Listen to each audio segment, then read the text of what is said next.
Sua Bíblia comigo, por favor, no primeiro livro de Samuel, no capítulo 30.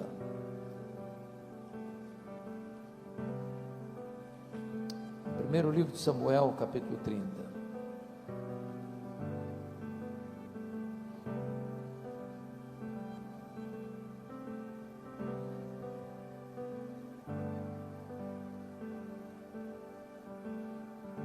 Lido o texto, mantenha sua Bíblia aberta, por favor, nesta passagem. Sucedeu, pois, que chegando Davi e os seus homens ao terceiro dia a Ziclague, já os amalequitas tinham dado com ímpeto contra o sul Ziclague, e a esta ferido e queimado. Tinham levado cativas as mulheres que lá se achavam, porém a ninguém mataram, nem pequenos nem grandes. Então somente os levaram consigo e foram o seu caminho. Davi e os seus homens vieram à cidade, e ele é queimada, e suas mulheres, seus filhos e suas filhas eram levados cativos. Então Davi e o povo que se achava com ele ergueram uma voz e choraram, até não terem mais forças para chorar. Também as duas mulheres de Davi foram levadas cativas, Ainoã, a jezreelita, e Abigail, a viúva de Nabal, o carmelita. Davi muito se angustiou, pois o povo falava de apedrejá-lo, porque todos estavam em amargura, cada um por causa de seus filhos e de suas filhas. Porém Davi se reanimou no Senhor seu Deus. Disse Davi a Abiatar, o sacerdote, filho de Aimeleque: traz-me aqui a estola sacerdotal. E Abiatar a trouxe a Davi. Então consultou Davi ao Senhor, dizendo: perseguirei eu o bando? Alcançá-lo-ei? E respondeu-lhe o Senhor: persegue-o, porque de fato o alcançarás e tudo o libertarás. Partiu, pois, Davi, ele e os 600 homens que com ele se achavam, e chegaram ao ribeiro de Besor, onde os retardatários ficaram. Davi, porém, e 400 homens continuaram a perseguição, pois que 200 ficaram atrás, por não poderem, de cansados que estavam, passar o ribeiro de Besor. Verso 18. Assim Davi salvou tudo quanto haviam tomado os amalequitas. Também salvou as suas duas mulheres. Não lhes faltou coisa alguma, nem pequena, nem grande, nem os filhos, nem as filhas, nem o despojo, nada do que lhes haviam tomado, tudo Davi tornou a trazer. Também tomou Davi todas as ovelhas e o gado, e o levaram diante de Davi, e diziam: este é o despojo de Davi. Amém.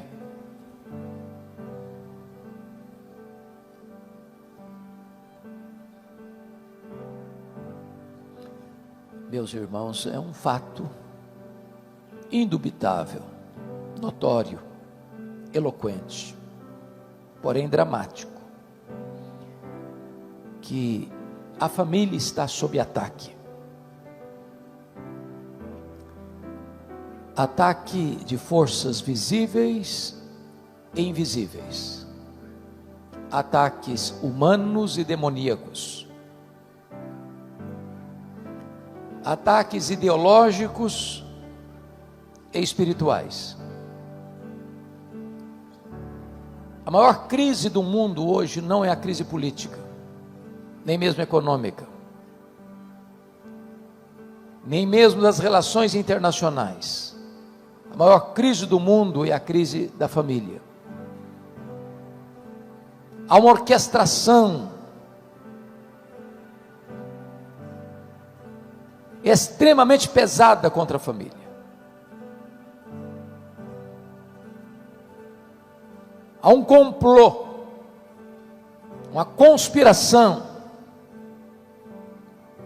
para desconstruir a família, para desfigurá-la,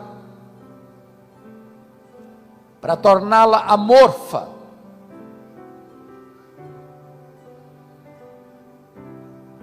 Porém, esse fato não é um fato novo.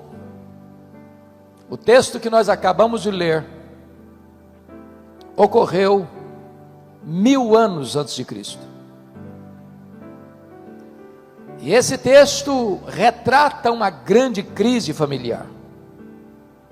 O sogro quer matar o genro. O sogro é o rei Saul.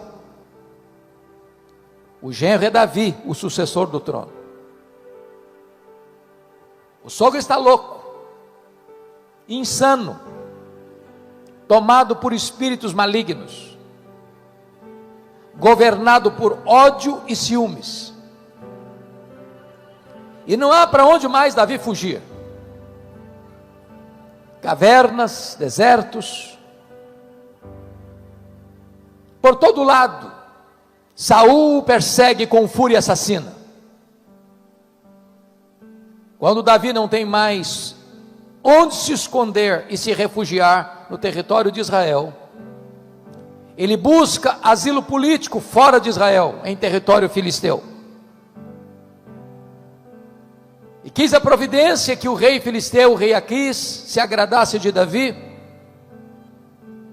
concedesse uma cidade refúgio para Davi, a cidade de Ziclag, ele e os seus 600 homens, com as suas respectivas famílias, e ainda mais, o constituiu em escudeiro pessoal. Agora, diz a Escritura, que o rei filisteu declara guerra contra Israel, e marcha com o seu exército, para enfrentar os soldados de Saul, e Davi vai à frente dele, como escudeiro. Quando, na jornada, os príncipes filisteus disseram para o rei Aquis: este homem é um guerreiro, e este homem é um israelita, e lá na sua terra ele tem grande fama, se ele se voltar contra nós, nos imporá uma derrota acachapante, despede-o, ele não pode estar conosco. A contragosto, o rei Aquis dispensou Davi. E então, quando Davi retorna para sua cidade refúgio, onde estavam suas famílias respectivas, ele e os seus 600 homens, ao chegarem, constatam que uma tragédia havia acontecido. Os terroristas do deserto, os amalequitas, tinham atacado a cidade de Ziclag, tinham ferido a cidade de Ziclag, tinham queimado a cidade de Ziclag, tinham levado embora os rebanhos, e cativos os filhos, as filhas e as mulheres. Quando Davi e os seus homens olham essa tragédia, que havia se desabado sobre as famílias deles, todos começam a chorar, a não terem, a ponto de não terem mais forças para chorar. Os aliados de Davi, leais a Davi, em virtude da crise que se abatera sobre as suas famílias, se voltam contra Davi para apedrejá-lo. E Davi muito se angustiou. Entretanto, ele reanimou-se no Senhor seu Deus, e clamou a Deus em oração, e perguntou para Deus: perseguirei eu o bando, alcançá-lo-ei? E Deus respondeu para Davi: persegue o inimigo, Davi, porque tudo que tomou de você, você vai trazer de volta. E Davi foi, e Davi lutou, e Davi venceu, e Davi tomou tudo de volta: os rebanhos, as coisas grandes, pequenas, os filhos, as filhas, as mulheres, tudo Davi tornou a trazer de volta. Esse texto, irmãos, enseja-nos algumas lições que passo a discorrer. Em primeiro lugar, vamos ver como é que é o ataque deste inimigo, porque esse texto é uma figura de uma batalha muito maior, muito mais ampla, muito mais grave, de consequências muito mais danosas. Isso não é apenas uma narrativa que aconteceu há 3.000 anos. Isso é um emblema do que está acontecendo agora com a família brasileira. Isso é um retrato do que a sociedade brasileira, e diria mundial, está enfrentando. Há um inimigo real, porém invisível, muitas vezes conhecido, mas maligno, que usa todo o seu arsenal, que emprega todas as suas armas para destruir a família, para desconstruir a família, para perturbar e confundir a família. E como é que é esse ataque? Então, com a Bíblia aberta comigo, por favor, vamos observar. Primeiro, este é um ataque implacável. Veja o versículo 1 comigo. Os amalequitas tinham dado com ímpeto contra o sul e Ziclag. Esta palavra ímpeto traz a ideia de que foi um ataque frontal, furioso, avassalador. O inimigo não está brincando. Ele não está nem mais escondendo as suas garras. É notório, é perceptível. Ele não chega para brincar, nem para divertir. Ele vem para destruir, para roubar, para matar. E há muitas pessoas que estão sendo destruídas. Há muitos casamentos desfeitos. Há muitos filhos perturbados. Há muitas famílias completamente feridas e machucadas. Há muitas pessoas com a esperança morta. Eu estava pregando certa feita em Vitória, no Espírito Santo, numa casa. E enquanto pregava, uma mulher chorava, e chorava convulsivamente. Ao término da mensagem, eu fui conversar com ela e perguntei: por que a senhora está chorando? Ela me respondeu assim: o diabo destruiu a minha vida. E eu perguntei: e o que é que a senhora quer dizer com isso? E ela me respondeu: eu tinha uma família, meu marido, meus 2 filhos, um bom emprego, um bom salário, um bom apartamento, mas não tinha paz na nossa casa, e trazia sombra, tristeza, quase que desespero para o nosso coração. E ela então me disse que certa noite ela acordou assustada, com o grito alucinado dos filhos. Quando ela pulou da cama, ela percebeu que o marido não estava do seu lado. Ela correu para o quarto, a porta fechada.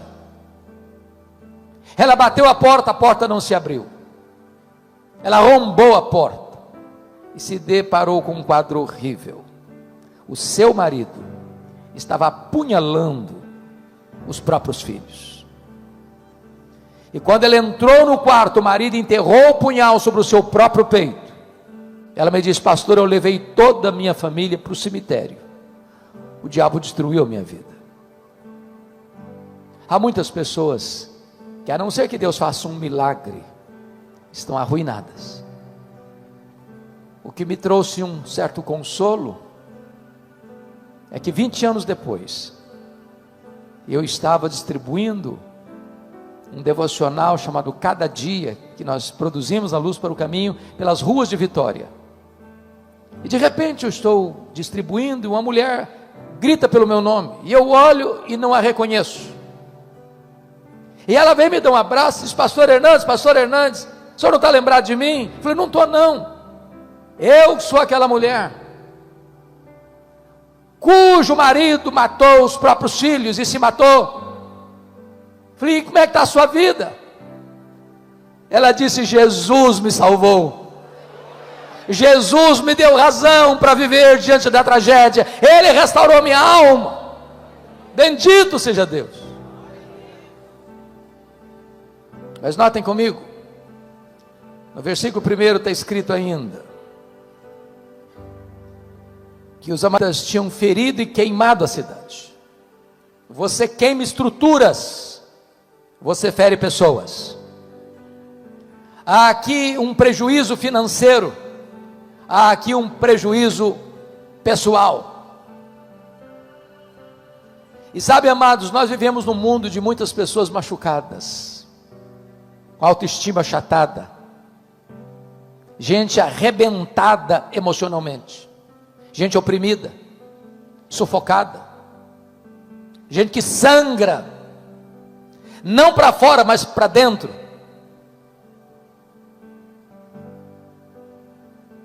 Eu estava pregando num congresso de médicos no interior de Minas Gerais, na cidade de Patrocínio,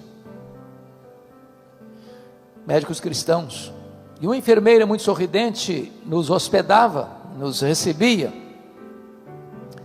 e depois que eu dei a primeira palestra, ela me chamou à parte e me fez uma pergunta inusitada. Me perguntou assim: o senhor está vendo esse sorriso bonito que eu tenho? Eu disse: claro, impossível não ver. Ela me respondeu: mas esse sorriso é uma mentira. Eu carrego atrás desse sorriso uma alma doente, uma alma machucada, uma alma ferida.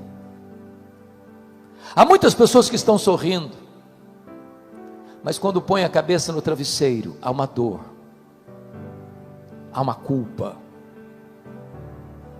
há uma ferida emocional que ainda sangra. Nunca posso me esquecer o dia que um líder da nossa igreja me procurou e disse: pastor Hernandes, eu preciso de um favor. Eu falei: pois não. Ele me disse: o senhor não conhece a minha mãe. A minha mãe tem quase 80 anos. Eu sou o filho mais velho. A minha mãe tem uma tristeza crônica.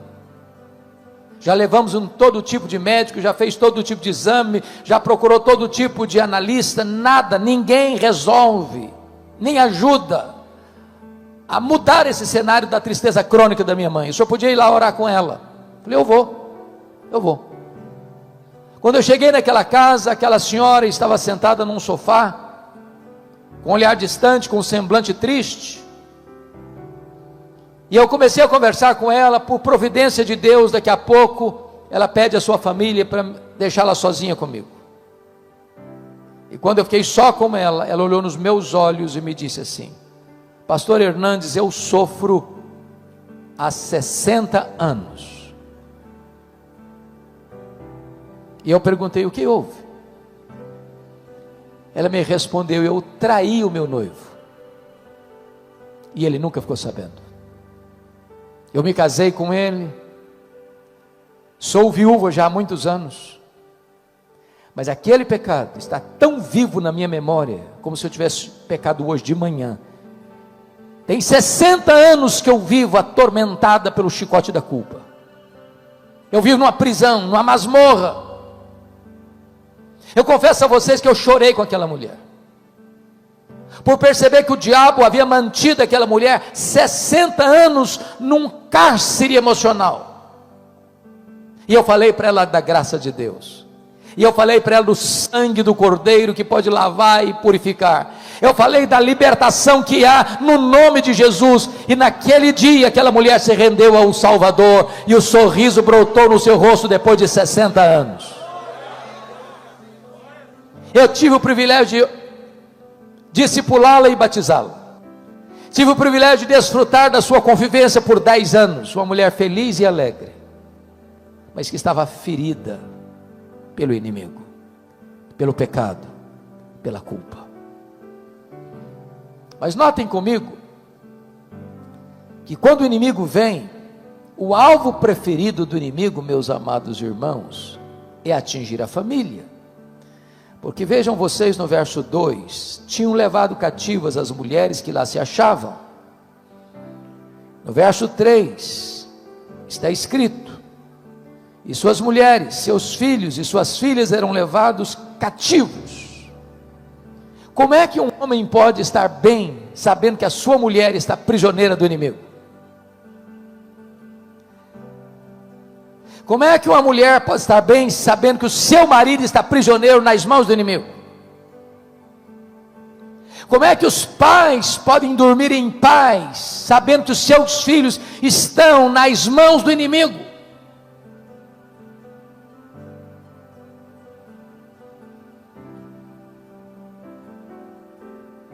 Porque este é o propósito.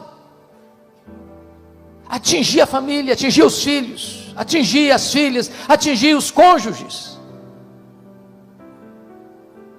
Meus irmãos, parece que é uma orquestração para atingir os filhos desde a mais tenra idade. Se você olhar, agora mesmo essa semana eu estava comentando que li um livro de um jornalista americano. O título do livro é O Marxismo Americano.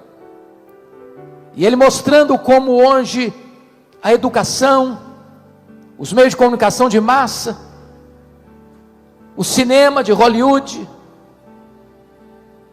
a diversão, a cultura, toda ela tomada por esse viés, para capturar a mente das crianças, para levá-las para longe da agenda de Deus, da família, como Deus a instituiu. Você pega os desenhos, os filmes, há uma enormidade de violência anormal, de uma brutalidade descomunal, de um alto índice de satanismo explícito. E de repente parece que há uma espécie de torpor espiritual, e a sociedade não está enxergando isso, não está vendo isso, que existe uma mente não só humana, mas maligna por trás, para destruir a instituição primeira que Deus estabeleceu, que é a base da igreja e a base da sociedade. Se destrói a família, você não tem igrejas fortes com famílias doentes, você não tem nação forte com famílias destruídas. Isso é um projeto suicida, atacar a família. Há muitas pessoas hoje prisioneiras, cativas, nas mãos do inimigo. Certa feita, uma pessoa da igreja, que lidava até com o ministério de louvor, me procurou e disse assim: Pastor Hernandes, eu vim comunicar que eu estou deixando a igreja, deixando meu ministério. Conheci outra mulher e vou viver com ela. Vou deixar minha mulher, minhas filhas. E eu falei, eu exortei, eu fiz de tudo que eu podia, usei todos os argumentos possíveis, mas caíram em ouvidos moucos, surdos. Não adiantou, ele foi embora. A mulher com quem ele estava envolvido era mulher ligada à feitiçaria. Algumas vezes eu ia na sua casa fazer visita e via despachos aos demônios dentro da sua sala. Chegou a ponto de ir para cemitério à meia-noite fazer despacho aos demônios. E tudo que eu falava que aquele homem parecia que batia numa parede de pedra, de concreto. Nada encontrava eco no seu coração. Até o dia que eu contei para ele uma história. Uma experiência que eu vivi na África do Sul. A cultura dos Zulus. Na cultura Zulu, quando um rapaz começa a namorar com uma moça, ele dá um lenço branco para essa moça. Enquanto o namoro durar, a moça retém o lenço branco. Se o namoro terminar, ela precisa devolver o lenço branco para o rapaz. Se ela não devolver o lenço branco, é como se ela dissesse que está determinada a pertencer a ele, pronta para ele. E nós estávamos lá na missão Quassis Abantu, quando um fato aconteceu de um rapaz, ex-namorado, abusar da menina, que fora sua namorada. Os pais levaram o caso às autoridades, e as autoridades perguntaram para a moça assim: você devolveu o lenço branco? Ela disse não. Então não podemos fazer nada. Essa é a nossa cultura. E eu disse para aquele homem: você precisa devolver o lenço branco. Passaram-se algumas semanas, ele me liga, e eu atendo o telefone, e ele diz: Pastor Hernandes, vem aqui na minha casa, venha correndo, eu estou pronto a devolver o lenço branco. E eu corri para lá. Quando eu cheguei, ele se assentou na minha frente. Eu nunca vi, Nelson, algo parecido. Este homem começa a tremer da cabeça aos pés, a roupa dele ficou molhada, ensopada. E eu perguntei: você está pronto a devolver o lenço branco? Ele respondeu: eu preciso. Eu disse: não, você põe uma caixa aqui, tudo que você tiver de feitiçaria dentro dessa casa, você bota aqui dentro dessa caixa. E ele começou a trazer aventais, correntes, patuais, velas, e aquela quinquilharia toda. Eu disse: agora nós vamos pegar essa caixa, nós vamos levar para o quintal, e eu vou jogar 1 litro de álcool em cima de tudo isso aqui, e nós vamos queimar essas coisas, como aconteceu na cidade de Éfeso, num símbolo de que você está rompendo com essas práticas de feitiçaria. E eu peguei 1 litro de álcool, ensopei tudo aquilo com álcool, e ele pegou o palito de fósforo, riscou, e não pegou fogo. Ele riscou de novo, não pegou fogo. E ele deu uma gargalhada cavernosa e disse: não vai pegar fogo. E eu respondi: vai pegar fogo em nome de Jesus, porque agora eu vou riscar o palito de fósforo. Quando eu risquei o palito de fósforo, o fogo pulou na caixa, e esse homem deu um grito desesperador e caiu desacordado aos meus pés. Eu clamei pelo nome de Jesus, e ele recobrou a sua consciência. E ao recobrar a sua consciência, o Senhor Jesus quebrantou o coração dele, e ele se volta arrependido para o Senhor, para restaurar a sua vida. Há pessoas prisioneiras que precisam ser libertas, mas notem comigo, em quarto lugar, irmãos, há um fato muito interessante aqui. Você pode conferir isso comigo no versículo de número 6. Davi muito se angustiou, pois o povo falava de apedrejá-lo, porque todos estavam em amargura, cada um por causa de seus filhos e de suas filhas. O ponto é o seguinte: o inimigo vem, o inimigo queima, o inimigo fere, o inimigo leva cativo. Mas agora há uma outra artimanha. Os homens de Davi, ao verem a cena, em vez de se unirem para enfrentar o inimigo, eles estão brigando entre si.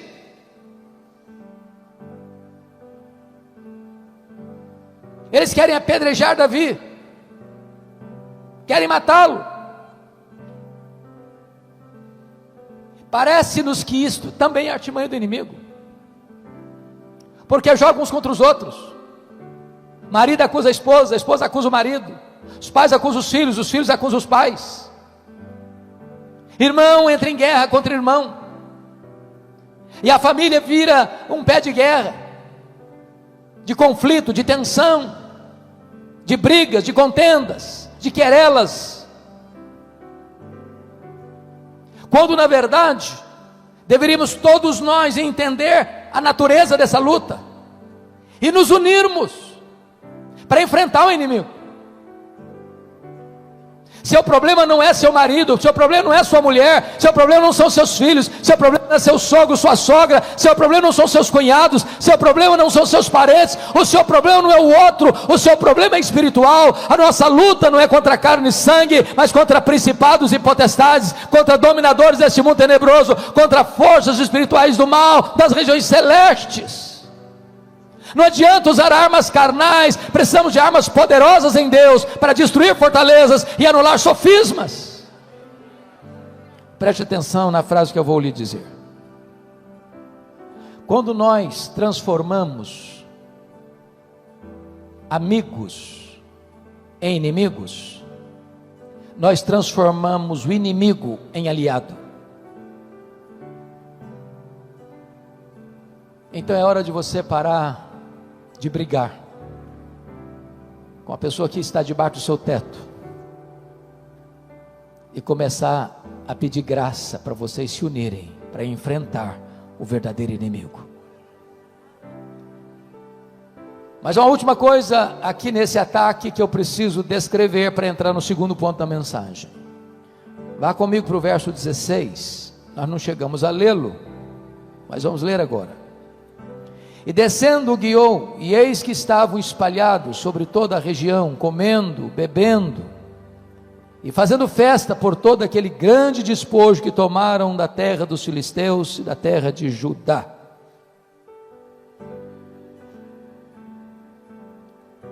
Os amalequitas estavam festejando. Festejando o quê? A derrota fragorosa que tinha imposta a Davi e as famílias respectivas. Meus irmãos, que o inimigo celebra quando ele consegue uma vitória sobre o povo de Deus, e celebra. A grande pergunta que nós devemos fazer é esta: onde a nossa vida está produzindo festa? No acampamento de Deus ou no arraial do inimigo? Me permita ilustrar. Há um personagem bíblico muito conhecido de todos nós, chamado Sansão. O nascimento dele foi um milagre. A vida dele foi um portento. A morte dele foi um opróbrio. Ele era um gigante. Ele era imbatível. O único juiz de Israel que fez carreira solo. Sansão tinha uma força descomunal, mas um coração fraco. As fraquezas humanas o dominavam. E diz a Bíblia que um dia ele está caminhando com seu pai pelas ruas de Tímina, e ele vê uma moça filisteia, inimiga do seu povo. Quando ele chega em casa, ele diz para o seu pai assim: papai, eu quero aquela moça para mim. Seu pai disse: meu filho, mas aquela moça pertence ao povo que nos oprime. Aquela moça não tem os mesmos valores, aquela moça não crê no mesmo Deus que cremos. E ele disse: eu quero aquela, porque só daquela eu me agrado. Sabe o que ele está dizendo? Velho, não tem papo, não tem conversa. Desse negócio entendo eu. Não tem diálogo. Então me permita dizer algo aqui para vocês. Eu sou pastor há 40 anos. Nessa temporada eu nunca vi um rapaz ou uma moça que, desobedecendo pai e mãe na área do namoro, fosse feliz no casamento. Não interessa se o seu pai e se a sua mãe são analfabetos, quadrados ou redondos, isso não interessa. Escute seus pais. Escute seus pais.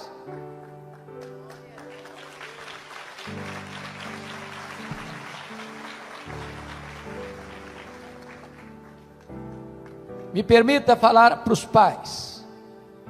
Parece que há uma ideia de que pai e mãe não devem interferir em namoro de filhos. Isso é balela. Tem hora que pai e mãe precisam estar com a antena ligada. Porque tem namoro, irmãos, que traz prejuízo.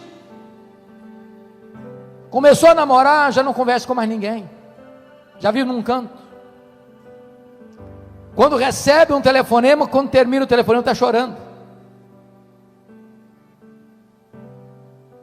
Então está na hora de você, pai e mãe, falou: minha filha, para com isso. Meu filho, para com isso. Filho não, mas casamento ruim mata.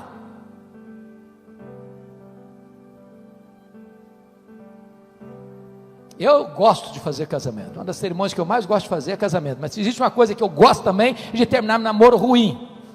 Eu acho que quando termina um namoro ruim na igreja, a gente fazer um culto de ações de graças.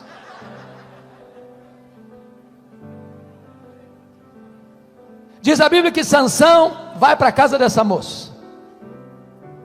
E aí um leão novo sai em cima dele.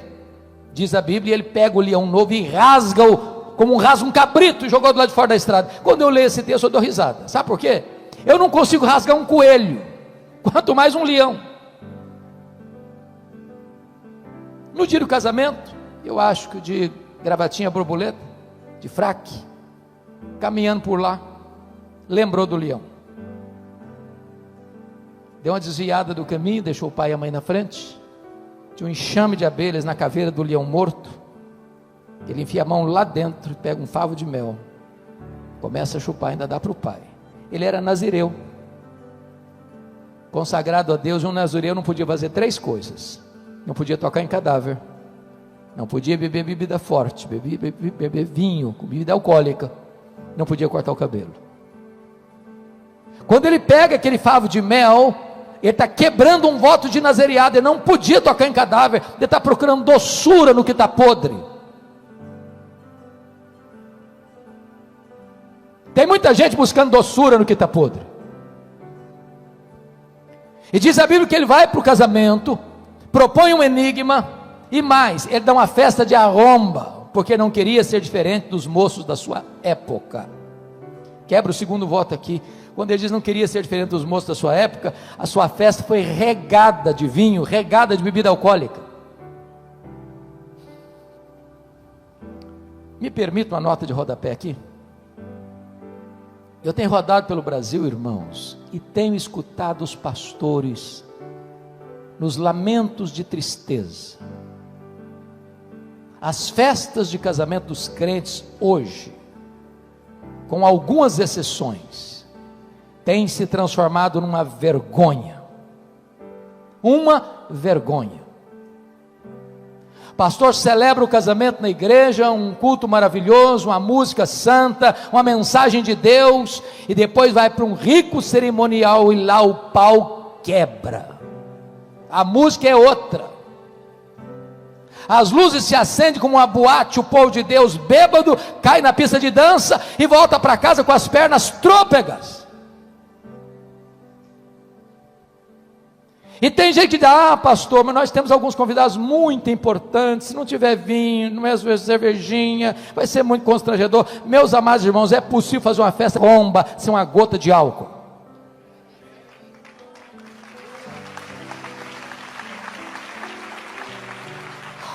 A igreja não tem que imitar o mundo, a igreja tem que ser exemplo para o mundo.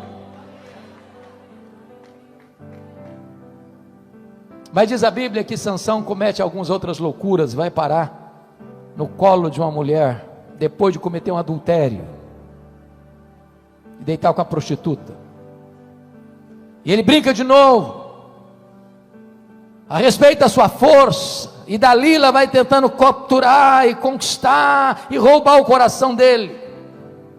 Na quarta vez das brincadeiras insensatas, tomado de uma impaciência de matar, ele abre o coração para Dalila, e os filisteus cortam o cabelo dele, e diz a Bíblia, que o Espírito de Deus se retirou dele, e o gigante vira um anão, um fracote. Quando ele tenta escapar, ele não conseguiu mais, vazaram os olhos dele. Sansão significa sol, luz, ficou cego na escuridão. Ele era o libertador, se tornou cativo.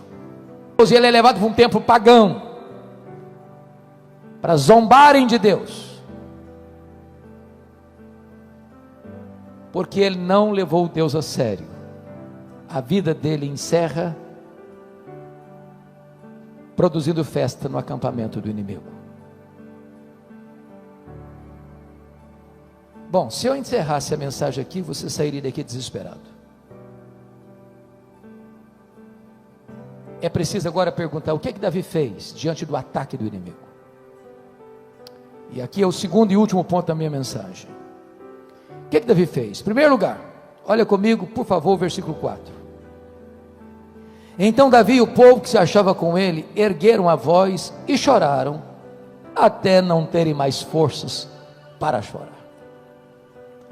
Irmãos, o grande problema da nossa geração é que nós estamos lutando com os olhos enxutos demais e com o coração seco demais.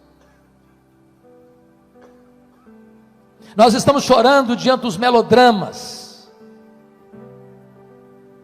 das séries de Netflix, mas parece-nos que o verdadeiro drama da vida não tem levado o povo de Deus às lágrimas. Qual foi a última vez que você chorou pela sua família? Qual foi a última vez que você chorou para pedir a Deus restauração do seu lar, libertação do seu lar? Eu acho que todos vocês já ouviram falar do pastor Tim Simbala, pastor batista, lá do Brooklyn, nos Estados Unidos. Uma igreja linda, florescente, crescendo, ministério de música conhecido no mundo todo. Um dia o pastor Tim Simbala chegou em casa e a sua filha primogênita, adolescente, disse assim para ele: papai, eu não quero saber mais da igreja, não quero saber mais do seu Deus, eu quero curtir a vida, e eu vou sair de casa.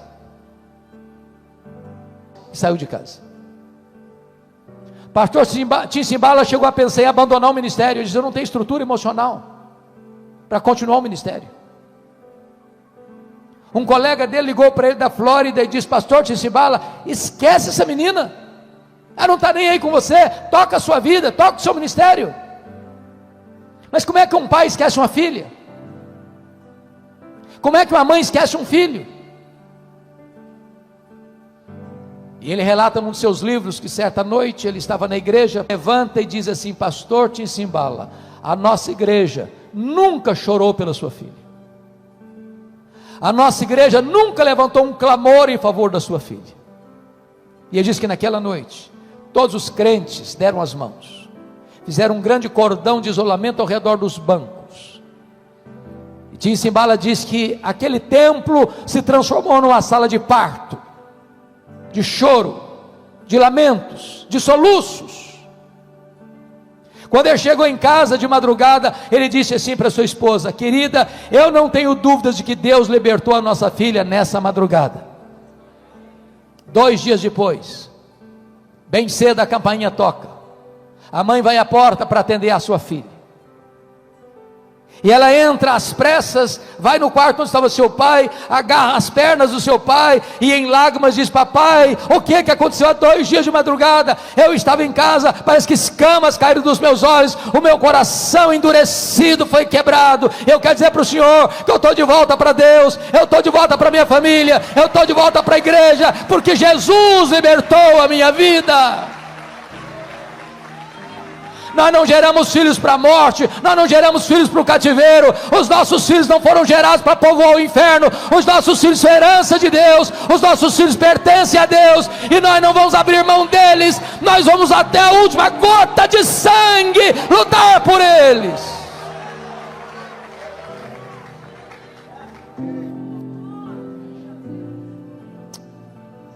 Mas diz a Bíblia que Davi fez uma segunda coisa.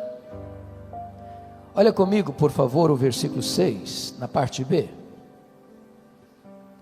Quando os homens de Davi querem apedrejá-lo e matá-lo, está escrito: porém, Davi se reanimou no Senhor seu Deus. Irmãos, quando eu leio esse texto, sabe qual é a sensação que eu sinto, pastor Davi? É de eu ser o pastor de uma igreja de 600 membros. De repente eu olho para os membros da igreja, não tem nenhum a meu favor, todos os 600 estão querendo me matar. Eu não sei se eu teria estrutura emocional para enfrentar isso,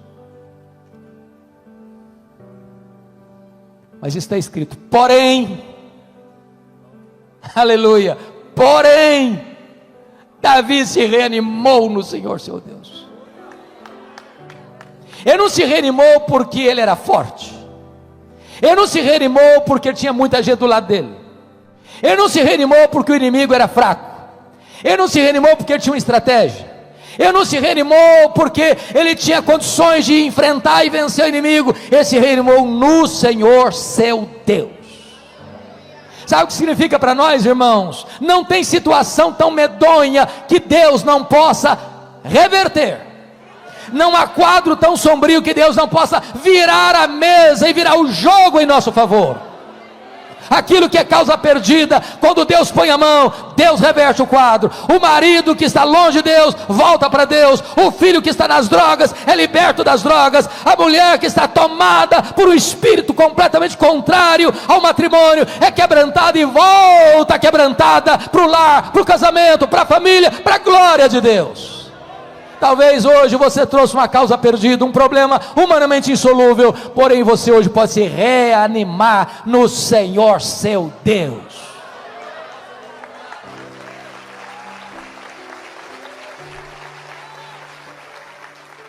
Terceira coisa que Davi fez, confira comigo, por favor.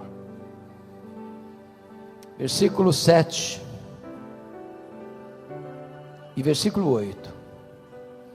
Davi orou ao Senhor. Preste atenção que a reação dele não foi uma reação carnal. Não se resolve o problema da família com bravatas, nos tribunais, com contendas e disputas de direito. Davi se reanimou no Senhor seu Deus e clamou ao Senhor. A nós, na nossa família, irmãos, que vão ser desatadas apenas quando nós dobrarmos os joelhos. Não é com argumento, não é com gritaria.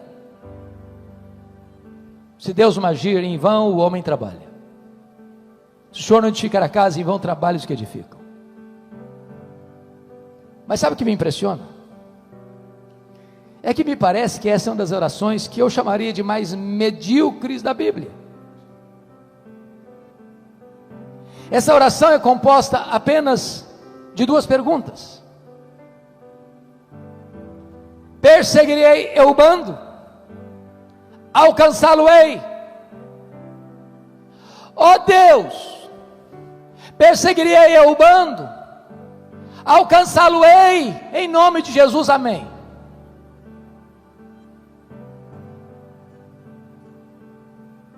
Trocando em miúdos, o que ele está perguntando?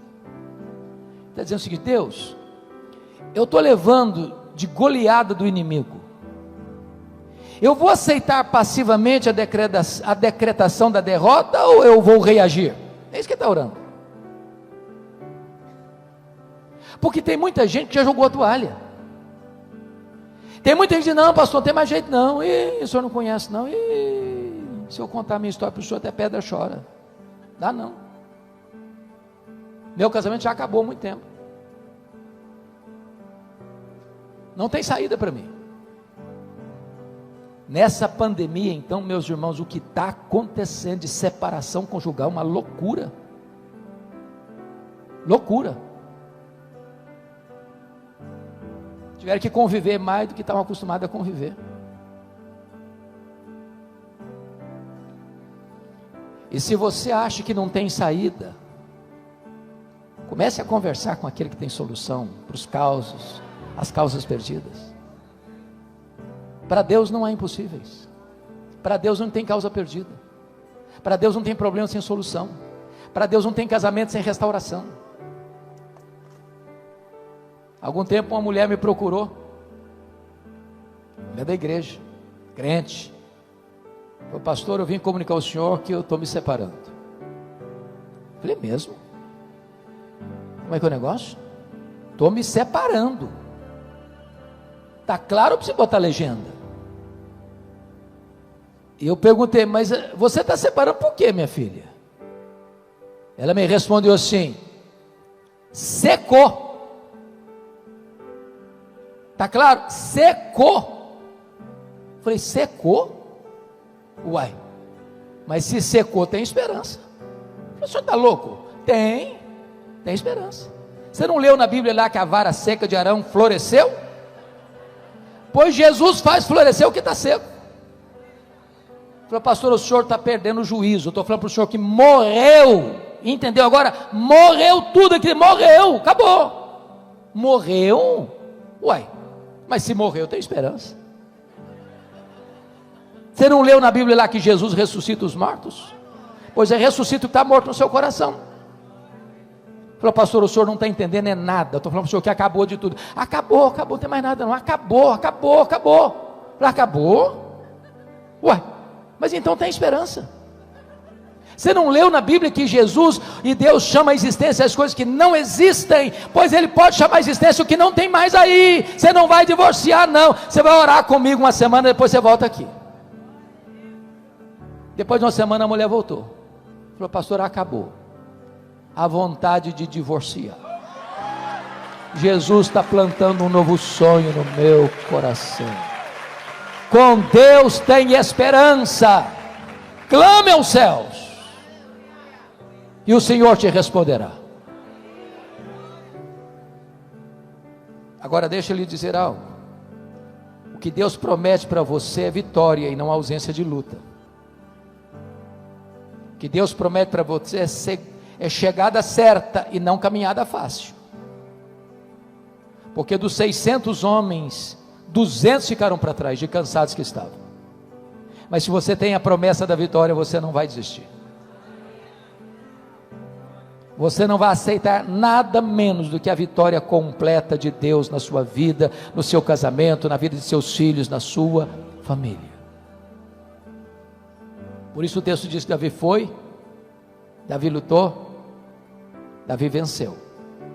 Davi tornou a trazer tudo de volta, as coisas grandes, as coisas pequenas, os filhos, as filhas, as mulheres. Nada do que os amalequitas haviam tomado, tudo Davi tornou a trazer de volta.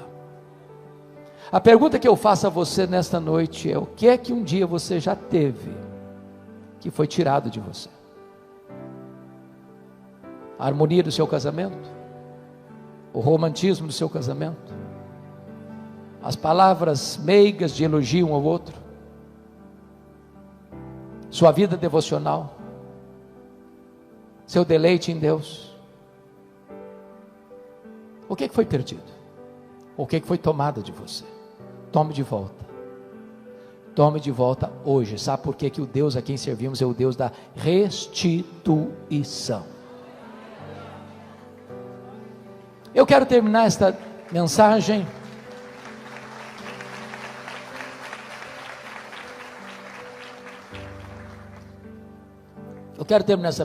remetendo vocês ao livro de Êxodo, porque é o livro da batalha espiritual da Bíblia. O Egito é um símbolo da escravidão do mundo. Faraó é um símbolo do diabo. O Êxodo é um símbolo da redenção. Mas quando Israel estava para sair do Egito, Faraó tentou reter o povo lá de 4 maneiras. A primeira maneira de Faraó tentar reter o povo está lá em Êxodo 8, 25. Não precisa ir embora. Adore a Deus aqui no Egito mesmo. Você quer ser crente? Tudo bem, não precisa mudar de vida. Você mentia? Continua mentindo. Você era desonesto? Continua sendo desonesto. Você passava a perna nos outros, nos seus negócios? Continua passando. Você é crente agora. Moisés não aceitou essa proposta. Egito é lugar de escravidão e nós vamos sair daqui. Aqui não é nosso lugar. Canaã é o nosso destino. Aí o faraó partiu para a segunda proposta, capítulo 8, versículo 28. Tá bom, vocês podem ir embora, mas não vá muito longe não, fica aqui na vizinhança, vão ser bons vizinhos. Quando você se sentir saudade do Egito, faz um turismo por aqui. Em outras palavras, não vá com muita sede ao pote não, vá para a igreja, frequenta a igreja, seja membro da igreja, mas também não fica um crente muito radical não. Curta o melhor da vida, aproveite os melhores do que o mundo tem para lhe oferecer também. Viva na igreja e no mundo ao mesmo tempo. Tenha um coração dividido. Dê a metade para Deus, outra metade para o Egito. Moisés diz: não, essa não é a proposta, não, vamos embora. Nós vamos embora. Então vão rompendo mesmo, vão saindo. O faraó partiu para a terceira proposta, capítulo 10, versos 11 e 12. Tá bom, vocês podem ir embora, mas vocês de cabecinha branca vão embora. Os filhos de vocês, os jovens, ficam. Vão dividir a família. Lugar de jovem curtir a vida é no Egito. Isso é um perigo, sabia? Isso é uma artimanha. Me permita um parênteses aqui para voltar para o último ponto. Eu fui convidado, Nelson, certa feita para pregar numa grande igreja no Brasil. Era um trabalho de jovens.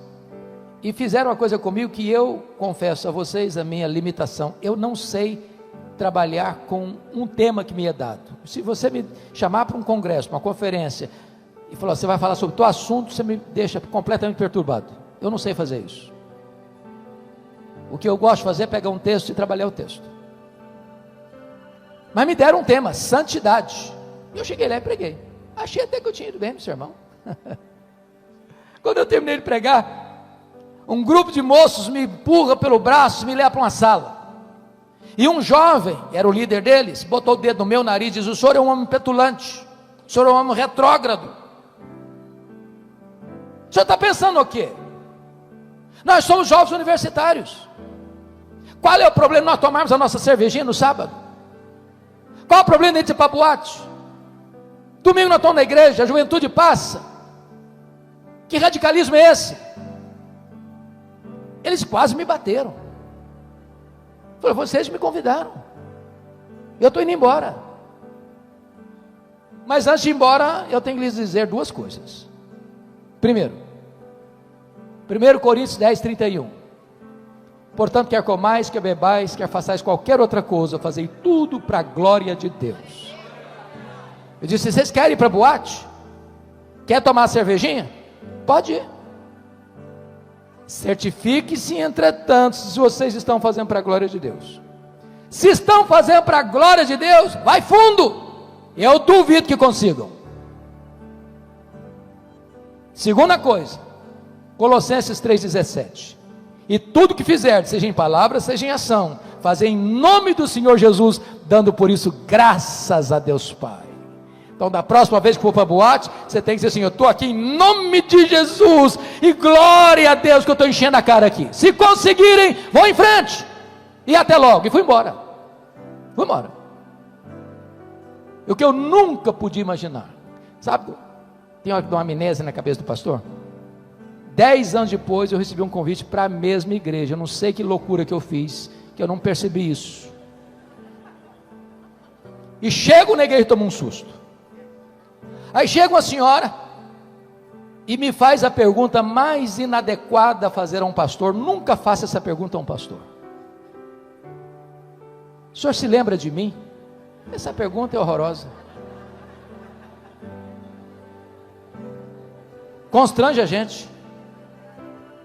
Eu olhei, tornei a olhar, olhei de novo, ô minha irmã, só me perdoa, mas não estou lembrado não.